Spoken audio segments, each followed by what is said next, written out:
see that you get paid for a proper defense. Jake took a deep breath and told himself that it was time to accept the fact that the gamble case belonged to him. Noose fiddled with another pipe and stuffed its bowl full of dark tobacco. He grinned at Jake with his brown teeth and said, "I'll sweeten the pot. Small wood? Small wood. I'll set a trial date a week from next Monday, April 23rd. I won't put up with Sean Gilder's nonsense and will insist that we're picking a jury bright and early that morning. I'll call Gilder and Walter Sullivan within the hour. How's that?" "Thank you. Are you ready for trial, Jake?" "I've been ready. Any chance of a settlement?" "Right now, that appears unlikely. I want you to win this case, Jake. Don't get me wrong, I will remain an unbiased referee whose job is to guarantee a fair trial.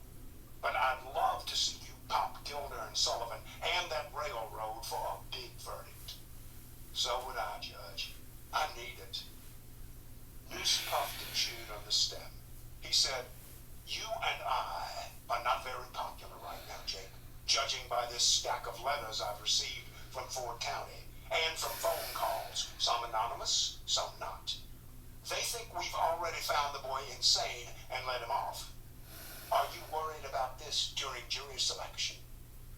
"Well, yes. Harry Rex and I have discussed it.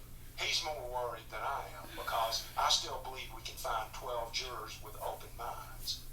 "So do I. We'll take our time and screen them carefully. Let's bring the boy back from Winfield so the hotheads will know he's back in jail, awaiting trial and not getting released on some technicality. I think that'll appease some folks. You agree?" Jake said yes, but wasn't sure he meant it. Noose had a point. If Drew was back in Ozzy's jail and awaiting trial, the locals might settle down. Noose said, "I'll call the clerk and get the jury list released tomorrow. I think 100 names should suffice, don't you?" "Yes, sir." 100 was about average for a civil trial. Noose took his time cleaning another pipe.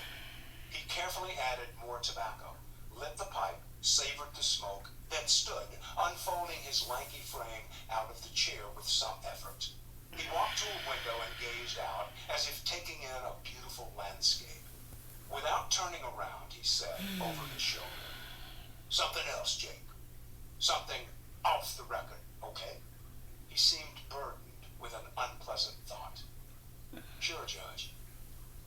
I once made a living as a politician and was quite good at it. Then the voters called me home, and I had to go clean and make an honest living. I've worked hard as a judge, and I'd like to think